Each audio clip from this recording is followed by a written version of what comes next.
Last time on the magical land of Yeld, we met our friends Alexus and Darcy on their last day of a very rough school year. Little did they know, a few hours later, they would enter a magical doorway with their canine companion Oskar, only to find their classmate that's been missing since winter break, TJ, competing in the Boulder Town Chef's Day Challenge. This is part 2 of The Doggo, The Kids, and The Doorway. The first thing you guys see of me is a hand pops up in the air, and then the other hand pulls onto it a fingerless glove. I bet you're wondering how I got here, or how I met Jocasta, or how I got these awesome fingerless gloves. Lucky for you, we're going to hear my story right now. This is the magical land of TJ. Smell you later, dorks. Okay, yeah, well, we are coming in from the past. This is technically our very first Yeld session. I am here with Ryan, and we are so excited to dive into Yeld officially with this part. So where we are, what date it is Tuesday, December 19th, 2006. Where our setting is TJ's bedroom. And what does TJ look like? What does his bedroom look like? What has he been doing all day? I had the day off, right? Yeah, you're off of school for winter break. Okay, so what does TJ look like? TJ, God, I should have looked up like the average height and weight of like 10-year-old boys or something like that. Like they probably weigh like 100 pounds soaking wet, you know? Mm-hmm. And I'm guessing I'm like, 4-ish feet tall. Maybe. Dart height, got it. Yeah, I'm dart height. He isn't a Hopkins after all. Yeah. I think this is going to sound weird, but like, he's one of those kids that like wants to appear tough. And so like, he wears like a heavy winter jacket, but like none of the rest of his clothes are like winter appropriate per se. And he just like acts like it doesn't bother him. Mm-hmm. And I would guess that like I went out in the morning. It's like, is it snowy out? Probably, yeah. So I'm guessing I probably went out and tried to do like the kind of stuff regular kids would do, like go sledding and snowball fights and stuff. And I was just a real huge dick about it everywhere I went, like throwing snowballs way too hard or putting like little pieces of ice or rocks in them and throwing. You're that kid? Yeah, I'm that kid. Or like I'd go sledding and like, barrel through people. I mean, not necessarily barrel through people, but like push past, like as I'm climbing back up the hill, I like push past smaller kids to get back up the hill first. Like I don't respect them at all. But I'm just like selfish in that way, like I'm trying to do stuff where I feel like, I'll be around other kids and we'll be playing together, but I'm such a huge dick about it that like nobody really wants to play with me, and I just can't like take the hint. Mm-hmm. And like, I don't know, eventually I get bored of it because I don't feel included, despite like my efforts to include myself.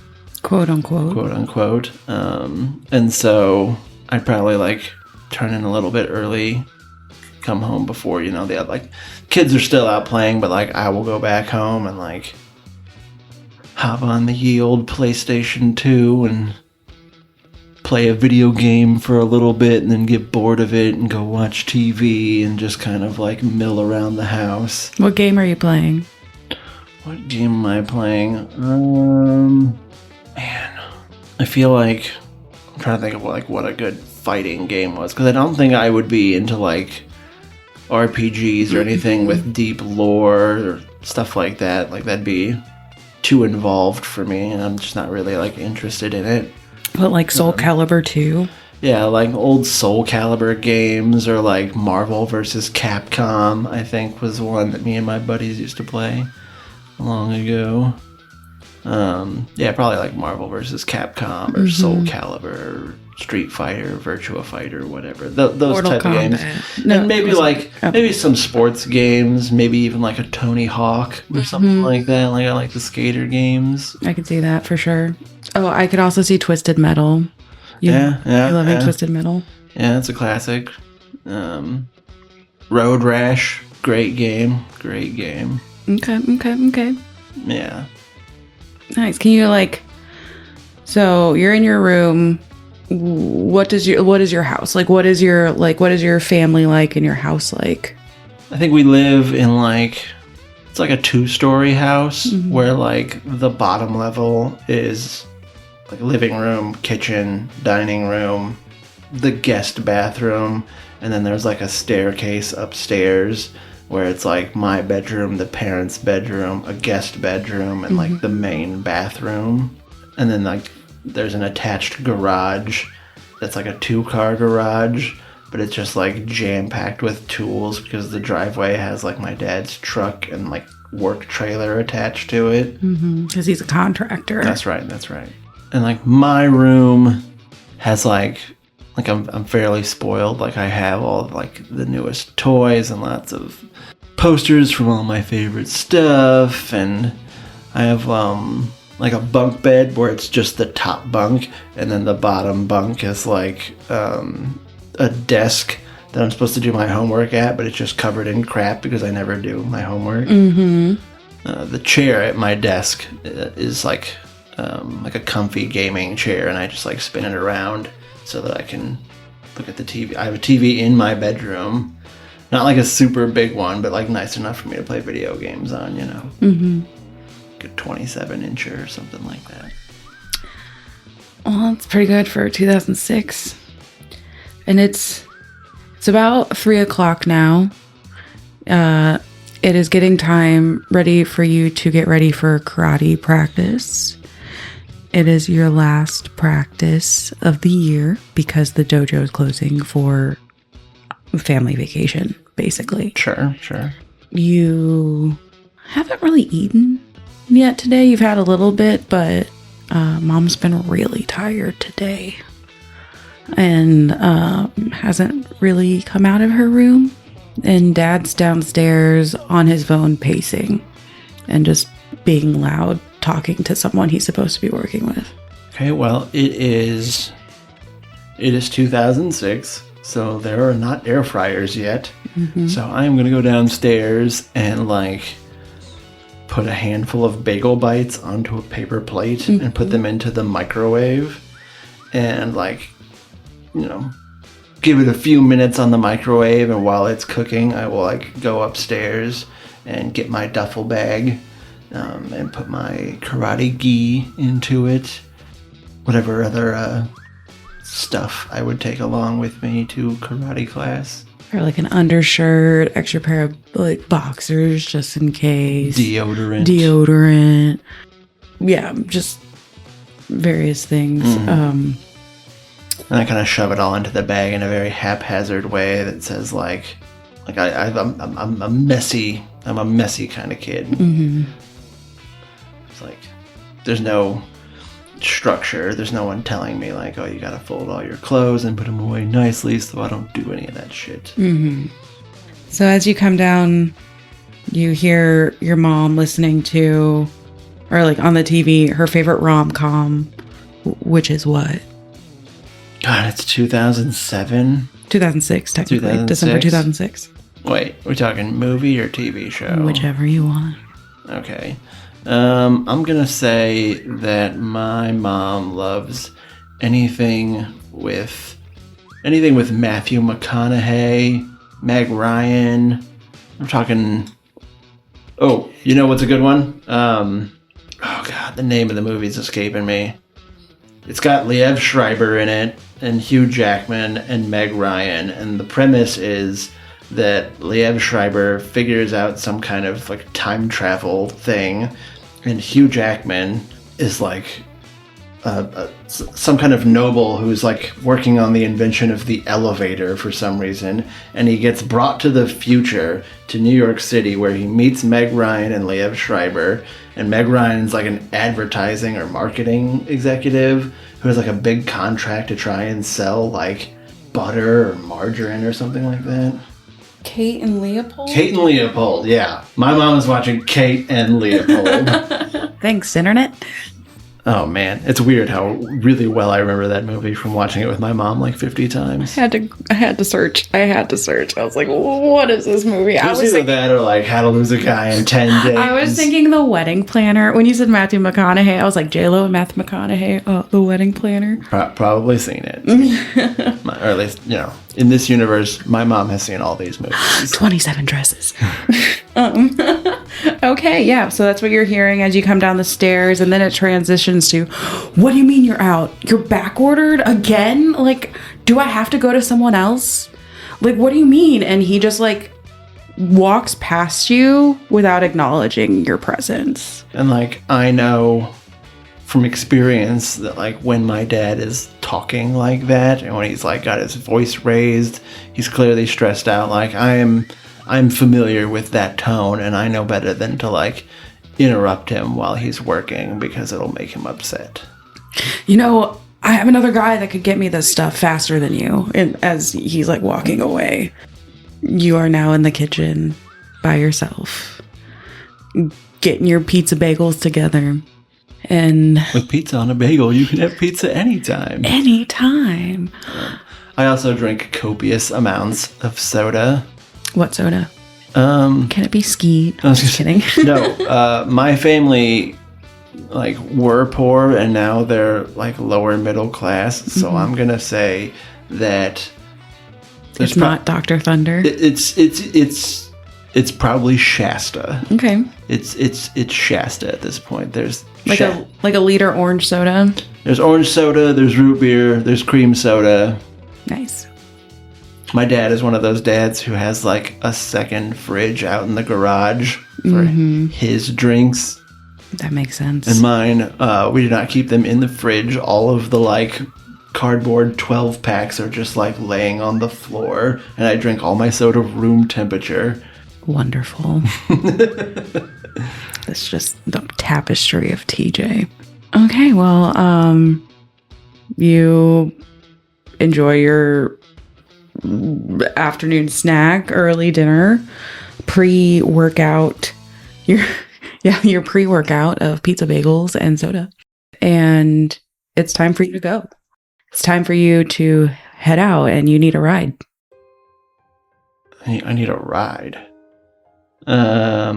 Okay. You're 10. Right, I am 10.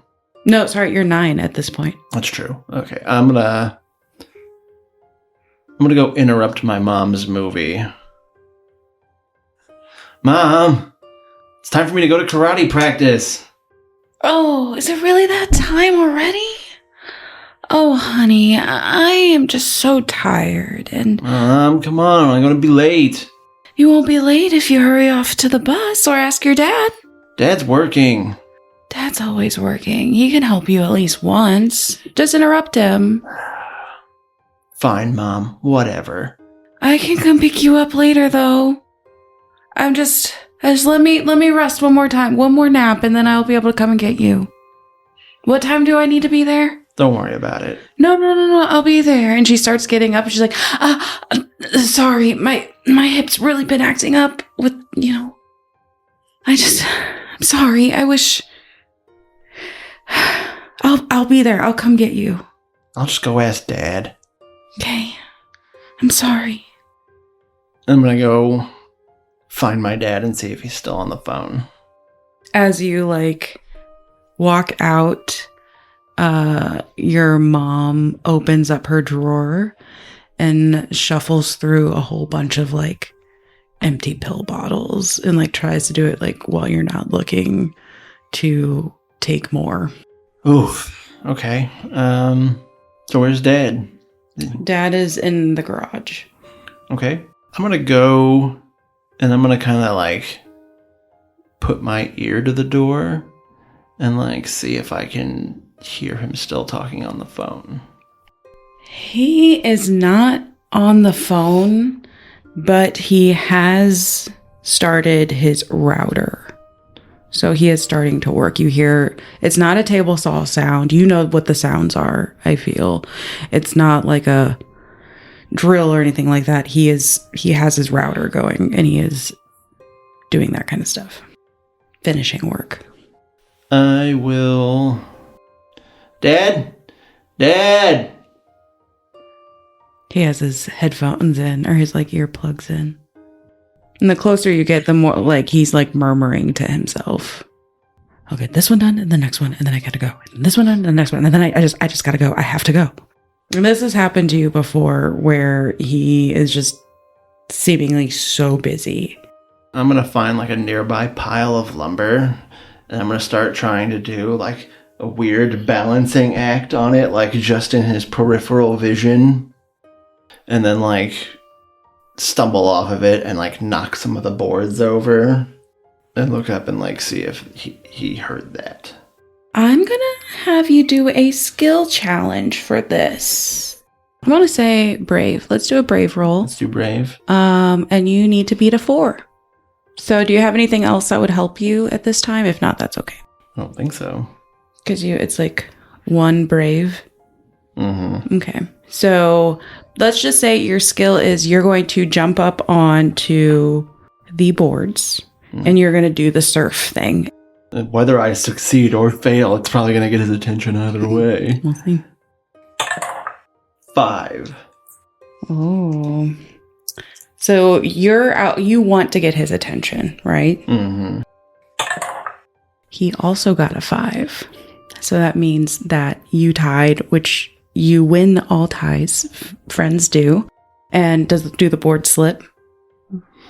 Or how is it a positive outcome, or is it I'm gonna say it's the outcome you want? It's like the teeter-totter thing. Like one of the boards is slightly extended from the pile, so I kind of stand on it and like tip it, and it like smacks on the ground, but I don't like fall off of it. And it doesn't break or anything like that. It's just no, it just like makes a noise. Mm-hmm.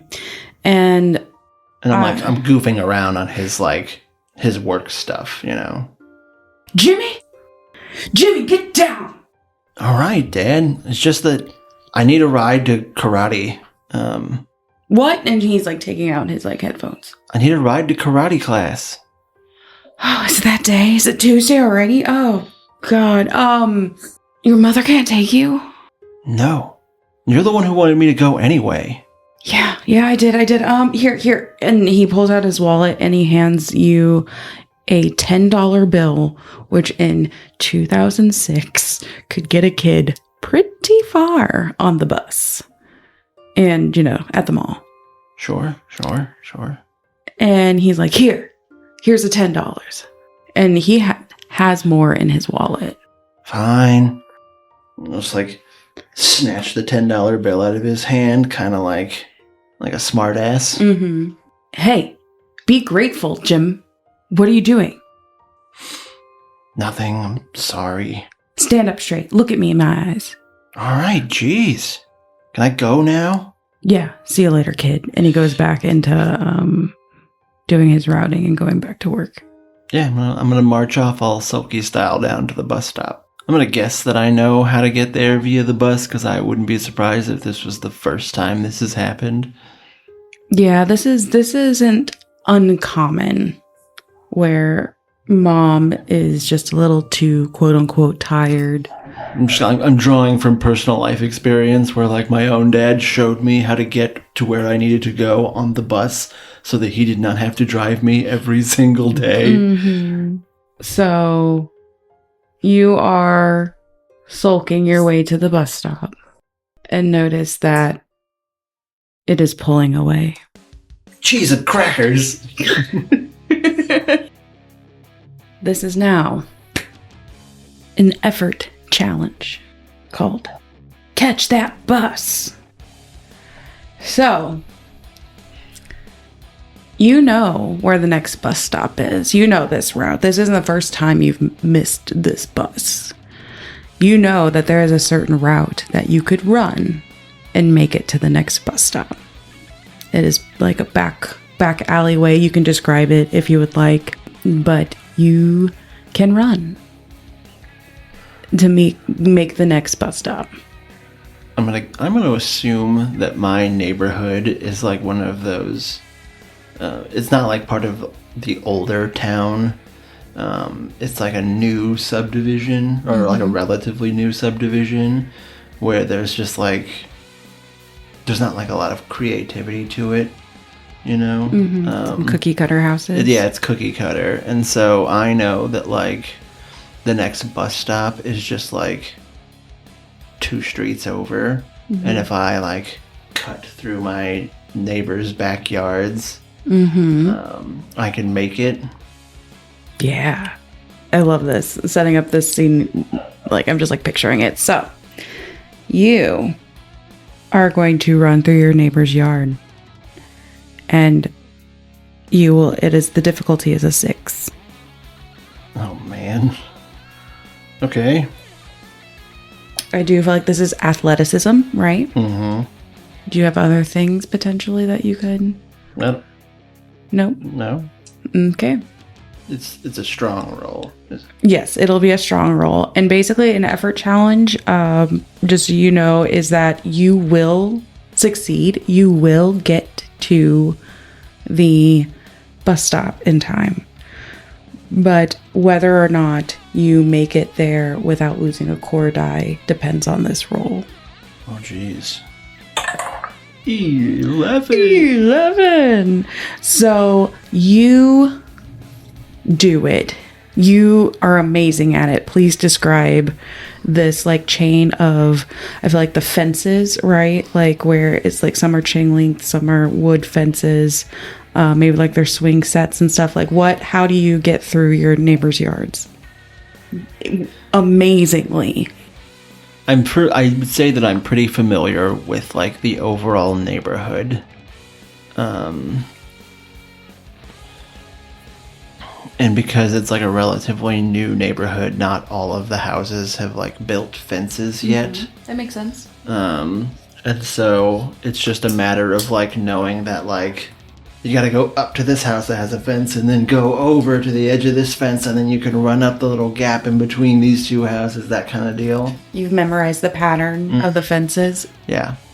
And so I would know that like, sorry, I'm trying to like draw from experience from my like own childhood neighborhood. And it's only been 30 years, but I vaguely recall that like not the house that was like backyard to backyard with mine, but like 2 houses over from that was the neighbor who didn't have the fence. And so if you ran over to that neighbor's yard and ran forward, you'd get to the street on the other side. But it was like that street was kind of curved, and so you weren't like, you were on to the west of where you necessarily needed to be to get to the house that had another gap that went through.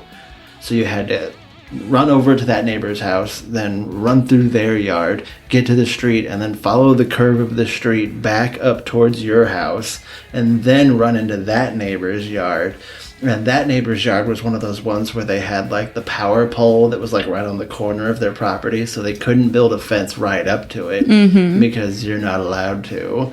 And so they had the fence like 2 feet away, and there was like this little unmowed alleyway there that's like just big enough for kids to get into trouble in. And it's like it's overgrown because it's like you can't get a mower back there easy, and that neighbor doesn't like take very good care of their property, and so it's kind of like a mess. And you got to run through that to get out onto the street on the other side. Is there any dogs in the mix? They're like, it's a chain link fence, and so if the dog is out, it will like run along the fence barking at you, but it can't like get to you. Just like, hey, what you doing? How's it going? And like I'm well aware enough of like that dog and the fact that it can't get over the fence that I basically just like ignore it, but it does bark at me the whole way. So like when kids are like running through that way, because nothing sets off the dog quite like it, right? And then when you get out to the fence there, you're in the middle of that next block. Mm-hmm. And the bus stop is down on the corner. Okay. So you see the bus coming behind you around the corner. So now it's just a matter of like making it down that half a block before the bus gets to the stop. And then, you know, if there's nobody at the bus stop waiting, it's going to pull up, stop, and then just take off again as it does. And you are waiting for it. You knew the pattern. You knew where the dog was. You knew where the gap and where the pole was. You had it down. And you are winded, but you are still at full strength. And were able to overcome that hurdle. And you make it on the bus. They are upset that you only have a $10 bill, but they make it work somehow. The bus driver's like, okay, kid. And it's Christmas time or like the holiday season time. And so he makes it work. Oh, yeah, I forgot. It's not like summertime, so there wouldn't be like overgrown grass and stuff like that out there. Because it's snowy. It's snowy out. It'd be icy and snowy, and there'd be slush all over the place. Yeah. Retcon. That's going to be it. You're sitting back, catching your breath a little bit from that amazing run through the slush and the snow. You have water up your pant legs. It's uncomfortable, but you made it. And as you sit back and have a breath of relief, you hear a familiar voice. TJ? You see your teacher, Mr. Tanaka. He is also your sensei. He's not the lead sensei, he is the son of the lead sensei. But it's the family business.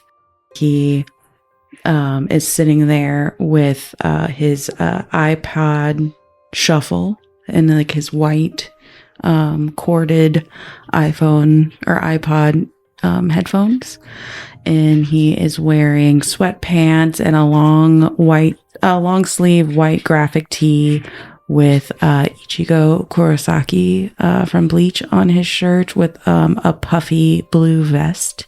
And he walks over to you and he has his duffel bag. Like, can I sit next to you?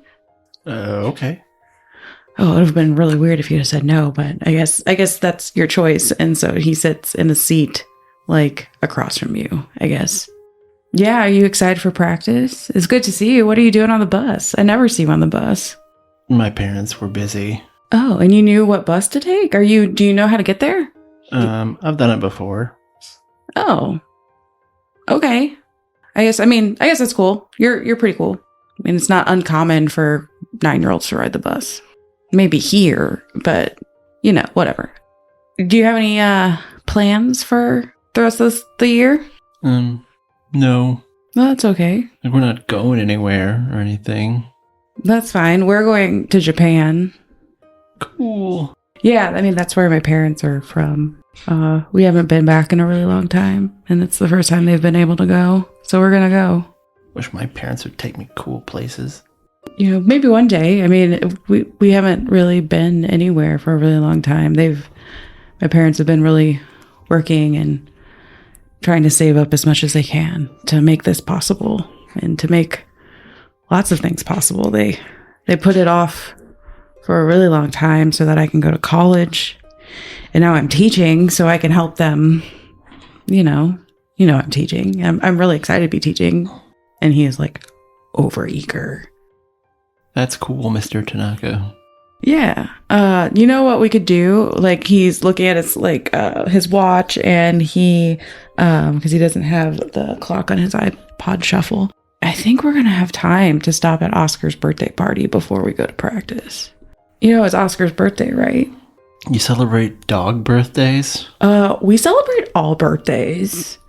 Every celebration, dogs included, especially Oskar. Like, he's the best. You know Oskar, right? Everyone knows Oskar. That wimpy little wiener dog. Wimpy? Psh, that dog is the heart and soul of our mall. He is a resilient wiener. You said wiener.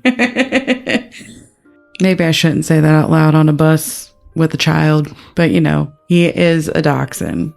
You've done awesome this year. Really? Yeah. Like, I heard, I shouldn't tell you this, but the other teachers tried to warn me about you. But there was nothing to warn about. You're awesome.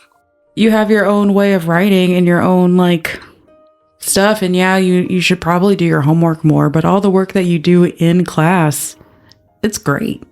When you actually apply yourself and do the work, it's all right. You just don't turn in your homework. I could help you sometimes. Maybe we could meet before practice, after school, but before practice, just to get homework done. I'm a little a bit apprehensive because he's saying the things that I want to hear. He's giving me approval. He's giving me support, but at the same time, I don't want to seem weak or vulnerable to him. So I kind of want to be dismissive a little bit and just be yeah, maybe. My door is always open for you, TJ. And you see the mall approaching on your right-hand side, right in front of you behind Mr. Tanaka's head. And he gets up because he already knows what stop it is. And he's like, come on, let's go in. Let's go see what Oscar's birthday's all about. Fine. Hey, they might have cupcakes. Yeah, I'm hungry. Yeah, let's go. Come on. Coach Rachel here. Hi, Coach Rachel. Hi, Oskar. Yeah, this is a two-person show and tell right now. So the show and tell today is, what is your favorite treat? Okay, so my favorite treat, as always, I'm pulling from my own personal childhood. My favorite treat was Scotcheroos. Which, for the listeners who may not know, is Rice Krispie treats, and then peanut butter or butterscotch chips, and then chocolate fudge. Classic Midwestern potluck dessert that I ate trays and trays and trays of when I was a kid by myself, disgustingly. I feel like your mom Nora made them for you for sure. They're very low effort. It's all no bake, so seems very Nora to bake something. She loves you, so she wants to make you something that you like. Well, Oscar's favorite treat when he was a younger pup, he would have eaten anything. Anything was a treat. But now, he has refined taste. He only eats homemade treats. So his mom make him some treats, but also there's one of those kiosk vendors that has dog treats, and his favorite are the woofles. And they are just these dog treats made in a waffle maker. And they're crunchy but airy, and they are his favorite. He woofles them up. As one does.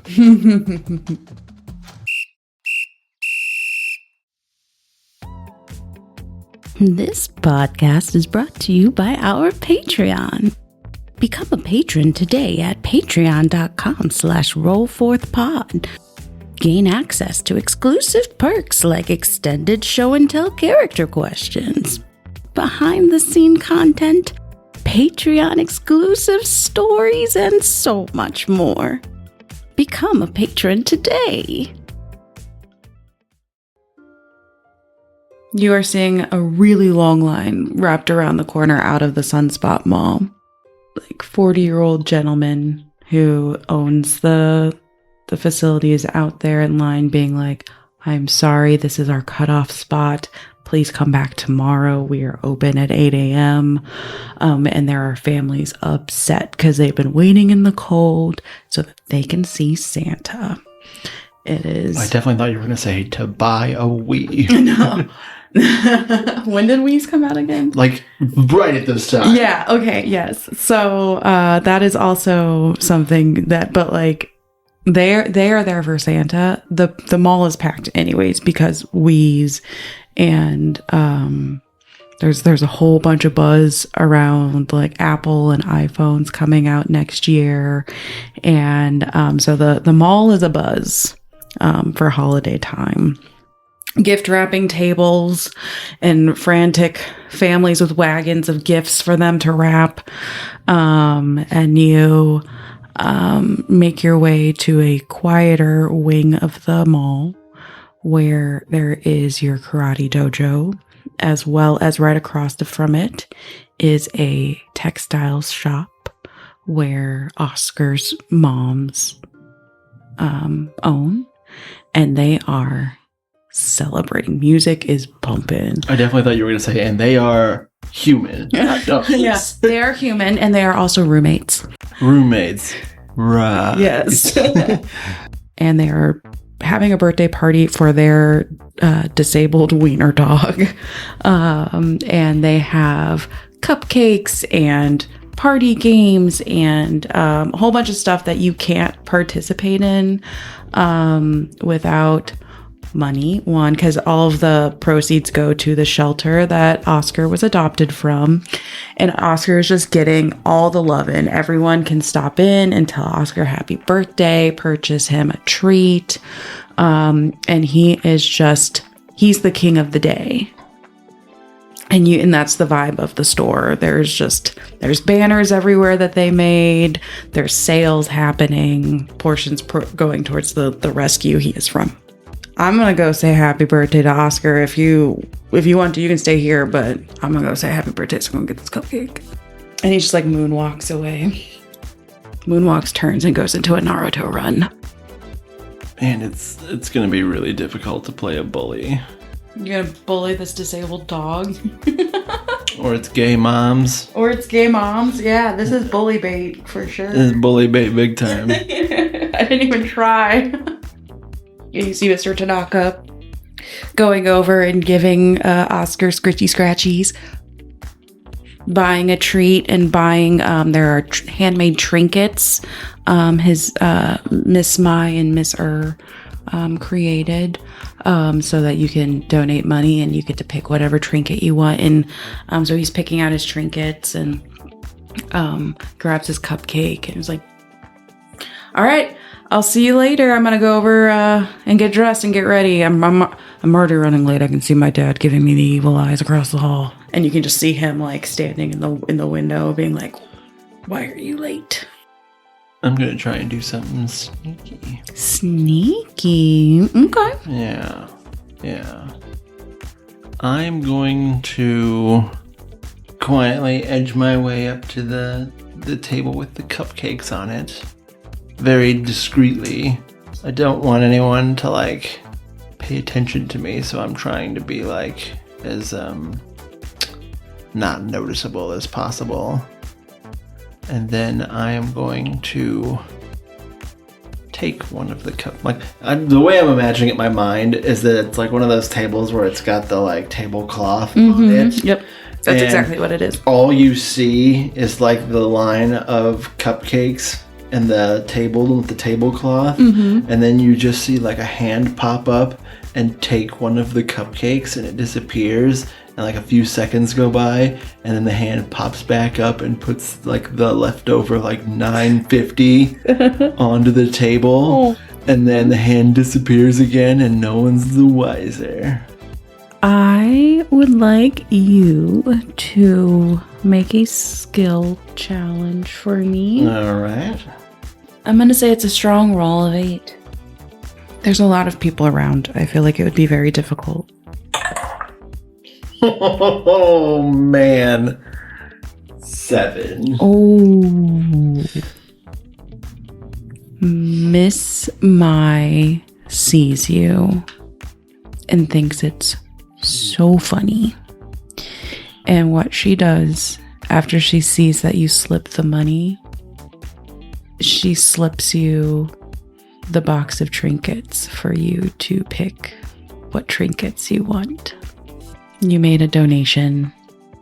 You deserve to get a trinket. A trinket, huh? Mm-hmm. And she's going to give you another cupcake, too. I really feel like I should put on my gi beforehand. That would have made this all the funnier, but that's okay. What kind of trinkets are we talking about here? They're handmade, so they're keychains, little plushies, things that like a sewing, textile, fabric shop owners that are crafty would make in 2006. So like little handheld things. So it could be a little plushie, it could be a little keychain with like a figurine on it. Think about like the idea store as well. So these existed when I was a kid. Mm-hmm. Granted, I'm considerably older than what, let's see, 2007. Mm-hmm. I was probably like, what? Ooh, was I 21? I was 21. But like when I was a kid, what was still a very popular toy as like a knick-knack party gift for kids were Chinese finger traps. Yep, that's what it is. That is exactly what it is. Like they're made of paper. There's, they're good for a little while, but if you do them too often, they kind of fall apart after a while. But I had those when I was a kid, and I thought they were so cool. That's what you got. And an extra cupcake. You could say happy birthday. I've been seeing you go to karate class the past couple months. You've been getting better. I just wanted a cupcake. I was hungry. Here, take another one. And here, take the trinket you want and go off to your next practice. Thanks for your donation. Do you have enough to get home? I'll be fine. I got it. Okay. And she goes off and gives Oskar scritchies. And he is just so happy. I'm going to go change. I'm going to put like my regular street clothes, which are, somewhat wet, into my duffel bag and put my karate gi on. I don't know how it works in karate, but when I was a kid and I took taekwondo, there was like an order to the colors of belt that you would get. Mm-hmm. I just remember that like the belts got darker the more badass you were. Mm-hmm. That's how I sort of remember it. Yeah, I feel like maybe I'm a yellow. That's what your item is a yellow belt, right? That's true. It is a yellow one, I think. Yeah, I'm a yellow belt, I'll say. You are a beginner. You are a novice. You are just been doing the past couple months. Go into practice. Did you eat your cupcake before, or are you saving it for after? I'm going to say that I ate the initial cupcake, and I am saving the second cupcake for like after practice. Nice. So I'm going to say there's probably like a locker or something, and I just like hang my jib bag up in it, and it's got like that little cubby up above the locker. Yeah. And that's where I'm going to put my secondary cupcake. Nice. And I'll come back to it. But I feel like, again, I took Taekwondo, so who knows? My sensei's name was Sensei Van Buren, so who knows how accurate all of this really was. But like, you had like a test to go up to each belt, and like that first test was like cake. It was like, show your basic form. Use whatever strongest move you've got to kick this piece of plywood in half. Understood. So I feel like you could probably get past that first challenge with just like anger alone, not even technique so much. Which I feel like TJ has, as we have heard. Reasons why. So you had a tough but good practice. Mr. Tanaka didn't let anything up. All the Tanakas didn't let anything up for anybody there. It was the last practice before they went. They wanted everyone to be able to have a good practice, and they also had little treats to give to everyone that had little snacks in it and little notes thanking everyone because it's very much like a community. Everyone is like super happy in this dojo. It's a very positive space for TJ to be. I feel like normally something like the pre-training stretches, normally something like that I would get really frustrated by because it wasn't like the cool part that I really came there for. But like, unlike everywhere else in my life where I'd kind of take that attitude with it, I have like a real like respect for the process, because this place is structured, and I like appreciate that. Yes. So to me, like, exercising patience and doing the stretches and doing all of the techniques exactly the way that they're telling me to do them doesn't make me feel impatient. It makes me feel accomplished. Yeah, I love that. It's been really great for you. I'm sorry your dad hasn't been able to like get you here. It has been able to have to focus on other things, but I'm glad that he suggested this for you because it does seem like this has been something great. This is Mr. Tanaka, sorry. So I'm really hoping that we get to see you back here at the beginning of the year when we're back, and be refreshed. And yeah, do you have any questions or any, like, I mean, you know what you can do in your room, like, but like you can still practice even though you're not here. When do we get to learn to use nunchucks? Says the actual 10-year-old me when I was taking Taekwondo. Like, when do we get to use the weapons? Maybe we should learn our right from our left before we use weapons. You haven't quite gotten that down yet. It is hard. I understand. I get it. Insulting, but fair.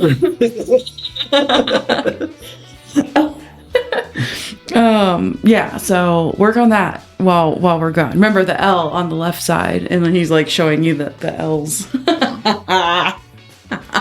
The face that you just gave me is so funny. I'm mad because I still use those. They work, I'm telling you. By the time practice is over, you have changed into your street clothes. You are headed out. Mr. Tanaka said bye. I had already changed, was out the door, and you grabbed your cupcake, you grabbed your stuff, and are walking through the plaza where there used to be a giant line full of people waiting for Santa, and now it's all empty. There's really no stores around this area. It is just, this wing is set up for holiday photo areas. It's closed. Staff don't really need to be there. And there is, behind Santa's chair, is the iconic Sunspot Mall set piece, which is the Santa Workshop's door. It is a big round door with heavy cast iron or whatever the iron, wrought iron hinges and stone pillars. It is heavy. It's an ordeal to move this piece, but you have photos in front of it. Everyone in this town that celebrates Christmas has photos in front of this door. Can I just real quick? I don't remember if I necessarily did it when I left Taekwondo practice, but I do know that every time my dad like took me to an action movie or a martial arts movie or anything like that, from the time I walked out of the theater until about 2 hours after the movie was over, I would be doing all of the like kicking and punching and karate noises that I could like conceive of because I was all amped up from it. Quick shout out to my dad. Remember that time I kicked out the garage door window practicing my back kicks? Yeah. So I feel like post like karate practice, I'm like amped up. You know, I got some energy to expel because, you know, despite practice being a physical thing, I'm 10 and I'm juiced up on cupcakes. So I'm going to wander the mall for a little bit, you know, kind of jump off shit. Yeah. You know what would be great to jump off of? Santa's chair. I mean, I'm a little rascal. He's a little rascal. And this is unattended, unsupervised. And a very iconic space. The scene is yours. I am going to try, and this is so difficult for me to like say bully things because I was not a bully kid growing up. I was a bullied kid growing up. But I'm going to kick the head off of one of the like plastic reindeer. Oh, snap. Okay, I want you to give me a skill challenge of... So this is strong, right? Seems like it. 6. Karate kick. Hiya! 5. You miss. Oh, man. You're not gonna kick that head. Nope. So it is just too tall. You barely graze the hairs of its chinny chin chin. Of its plastic chinny chin chin. I'm going to get frustrated. Mm-hmm. I'm going to get frustrated quickly because I felt like that should be so cool and I felt like I should be able to do it. And you've just been practicing for what? You can't even kick a plastic So now reindeer? I'm mad and I'm just going to like just punch it in anger. Out of like, you know, like internal frustration. Like in my head, I'm good at karate. Mr. Tanaka says I'm good at karate. And so I went to do this cool kick and totally whiffed it. And now I'm mad because I feel like I should be good at this. And I just made myself feel like I'm not good at it. So now I'm going to punch it in anger. Well, then give me a 4 strong. 12. Well, damn. It shoots back and flies like a reindeer off the stage and lands in a tree, one of the set trees. Its butt sticking out. Stupid reindeer. I'm gonna look around to see if I'm in trouble. Because that presumably made a loud noise. There currently isn't anybody coming. Alright, I'm gonna... Yeah, I feel like I'm just meandering around, kind of jumping off of stuff and looking at things and... You know, just being a kid. Well, you see this door, and it, like, has hinges and a doorknob. And, like, does it work? Is it adorned? Is it adorned? Or is it a nort? A not? Is it a door or adorned? Yes. Thank you. You're adorable. Tell me how you feel about this. Mm-hmm. I assume, because it's just part of a set, that the door doesn't go anywhere, that it's just made to look like that. Mm-hmm. And I think that I'm doing my karate stuff and I'm gonna kick this door thinking nothing of it, thinking it's just, you know, it looks relatively solid or whatever, but I'm gonna kick it. And when I kick it, it makes a sound that I didn't think it would make. Like, I've kicked and punched enough stuff to know the difference between, like, when you're just hitting something solid, it's kind of got, like, that hollow sound to it, where it's like, oh, there's nothing behind this. Yeah. And that's what's gonna spark my curiosity and be like, whoa, it's like... You're just punching shit. Is this a real door? Shit, and then it seems, like you said, like there's something behind it. Not just like a set piece. It's not just foam. It's something. So what do you do?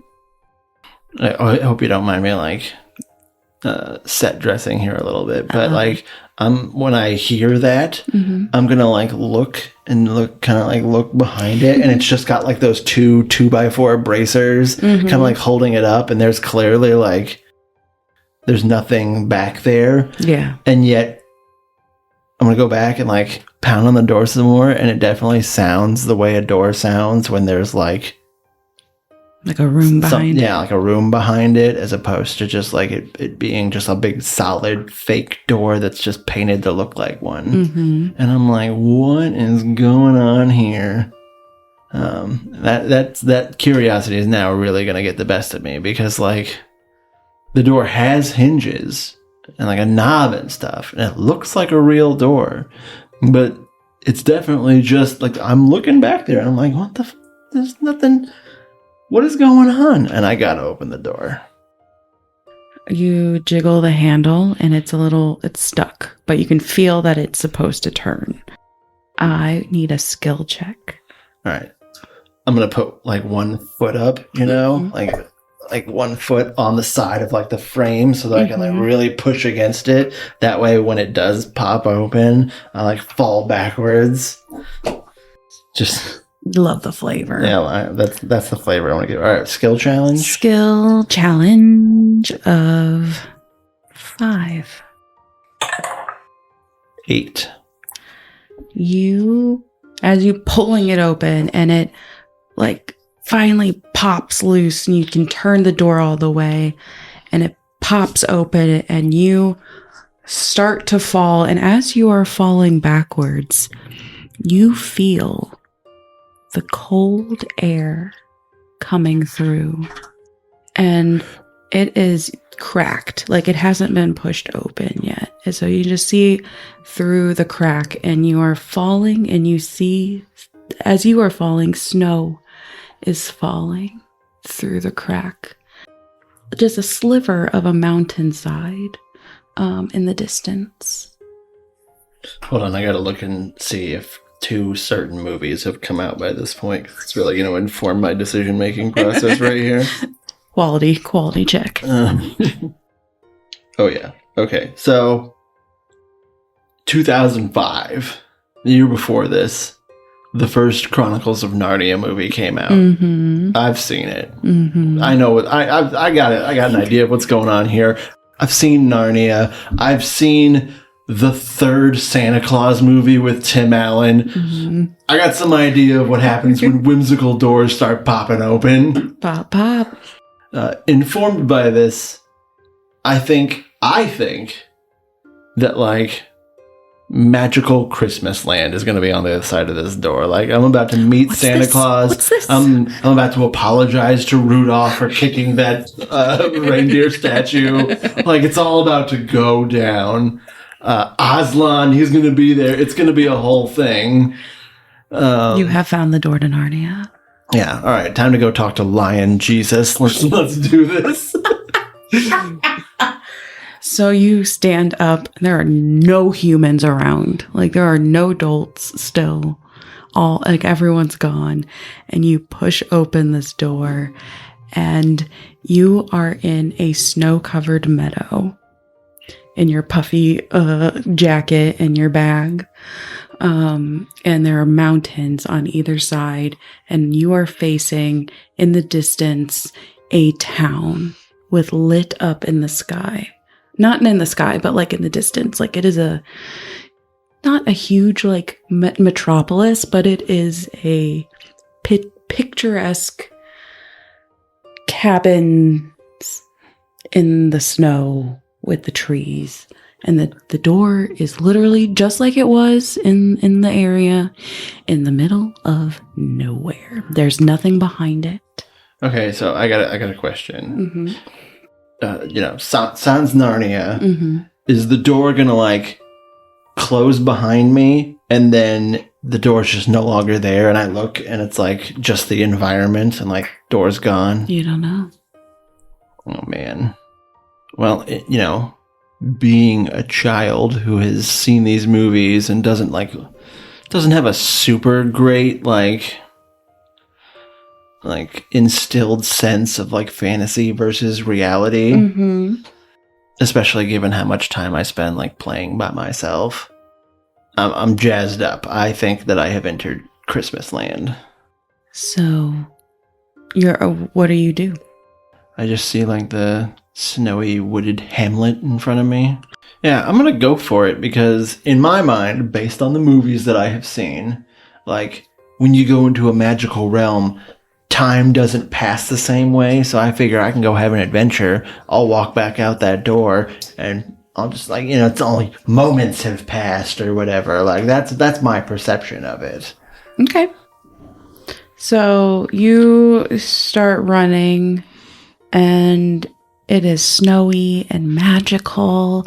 There's no light post, so you can, like, it's not like that. You turn around and you see the exact shaped door behind you. You're running towards the,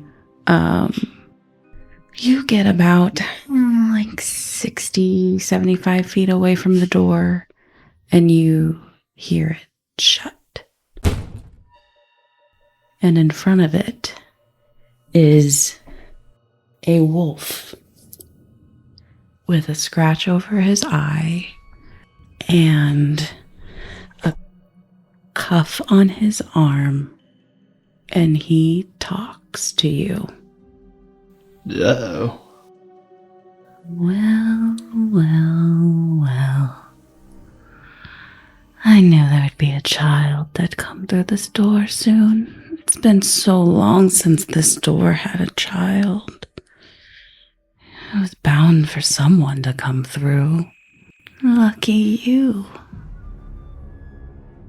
And he is just slowly walking towards you as the snow falls.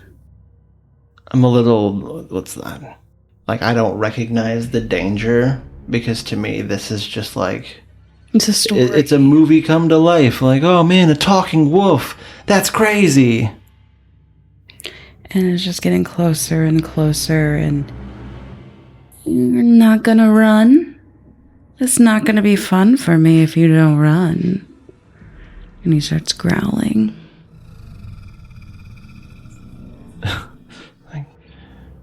Man, Wolf, you sound like a pedophile. Okay, 9-year-old. Something you heard from your father.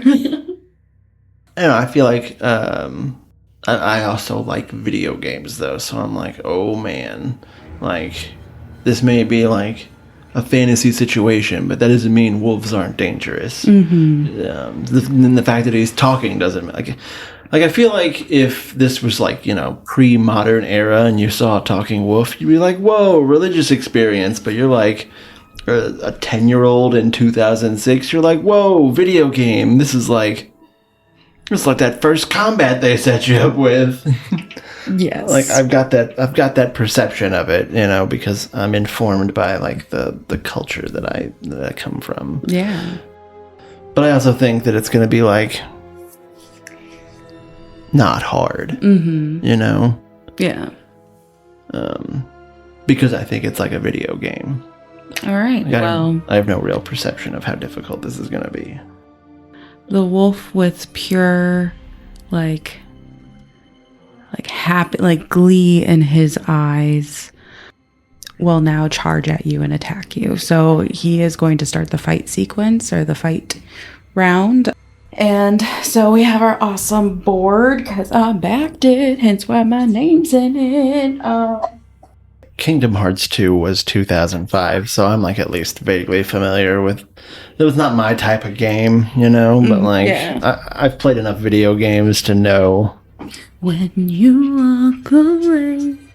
Okay, are you ready to fight? Not even in the least bit, but let's do it anyway.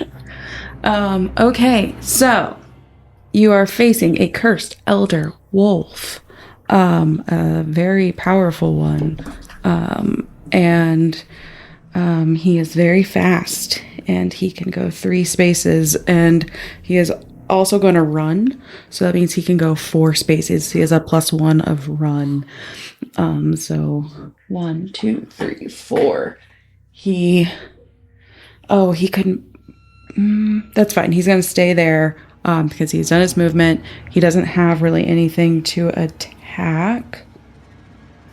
Yeah. Except for he's going to talk shit. You look so delicious. I waited so long.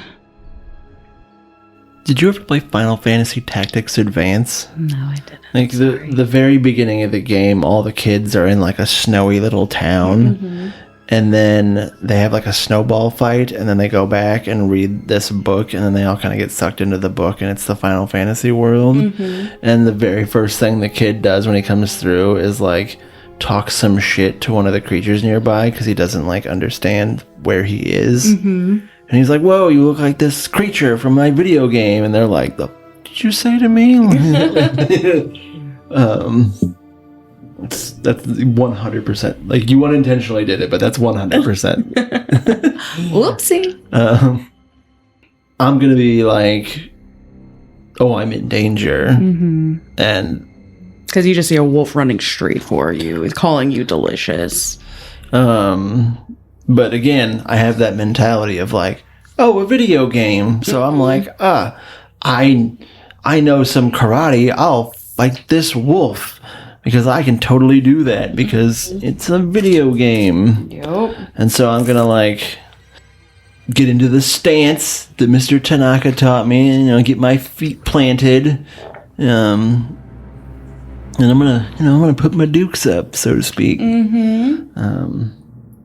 Are you gonna bank your action? Is that what you're doing? Yes, I am gonna bank my action.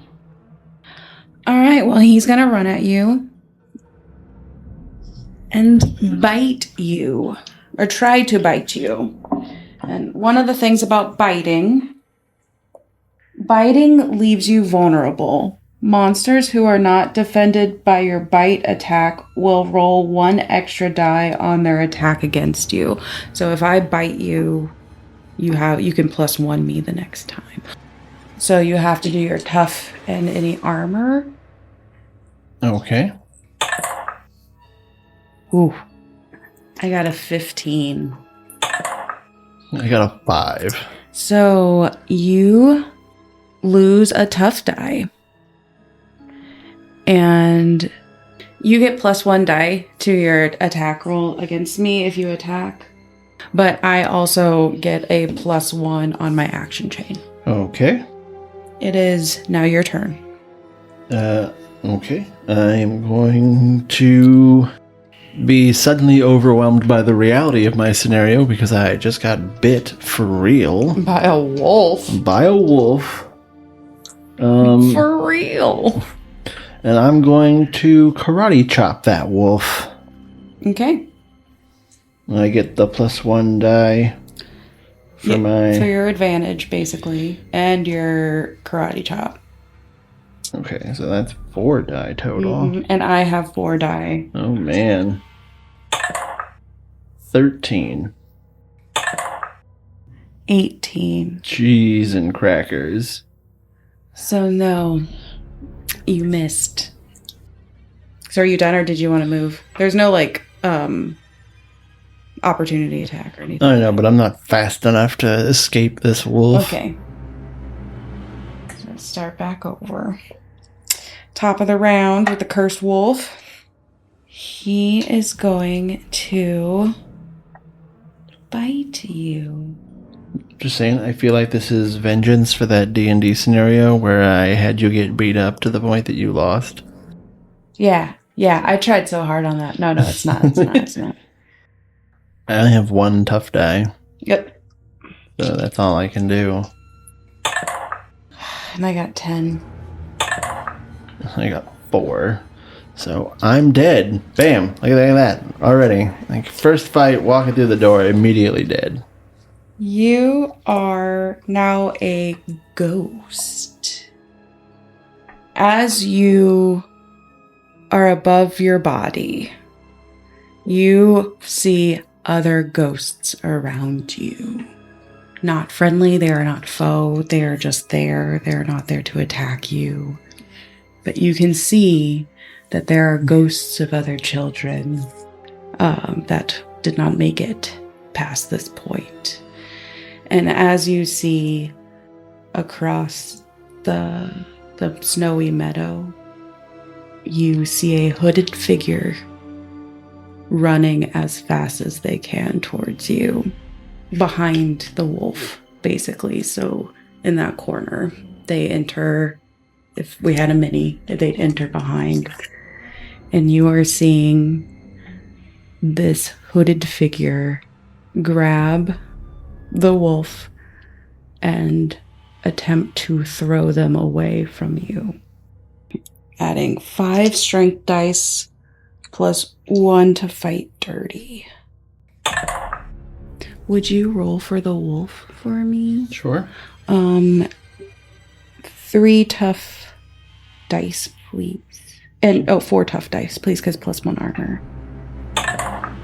16. I got a 17. So basically what it is this cloaked figure runs up behind the wolf, grabs it and like throws it behind them in like a wrestling style move and like takes it down, turns to see how they will react. This wolf is going to run. They know who this is. They don't want to fuck with who this is. I would say the wolf got yeeted, but that slang is like 13 years away from being created. Basically, yeah. This wolf is not... It got 1 tough dice taken out, right? Like, it is not going to fuck with this person. And the person turns around and restores 1 of your tough dice. All right. By giving you first aid. Okay. And you can just feel your ghostly body just back into yourself as you sit up and take breath once again. Oh, what the hell? What are you doing here? I don't know. 1 minute I was doing karate kicks at Rudolph's face, and the next minute I was here. I don't know what happened. We need to get you out of here. We need to go to the door. No. Did you shut it? No. Your body's cold. We need to get you to town. Let's get to Boulder Town right now. And that's the town in the city. Hi, I'm Jocasta. And she lowers her hood. What do you say to that? I'm TJ. And if there was a camera, it'd be panning back out of where you are in the snowy mountains over to Boulder Town, where we see TJ getting ready to compete in the Boulder Town Chef Challenge. You have been listening to the Magical Land of Yeld on Roll Forth. This adventure features Samaria Hawkins as Alexus Barnhill, Shanna Cantu as Darcy Thompson, Ryan Vosgrove as TJ Hopkins, and Rachel Vosgrove as Oskar Mi-Err and Game Master. We have more stories to tell, so follow us on socials at RollForthPod. And as always, please stay safe, friends. I had a feeling you were going to kill me. You were like, just make sure you read over these ghostly actions. Man, shit. She's going to kill me.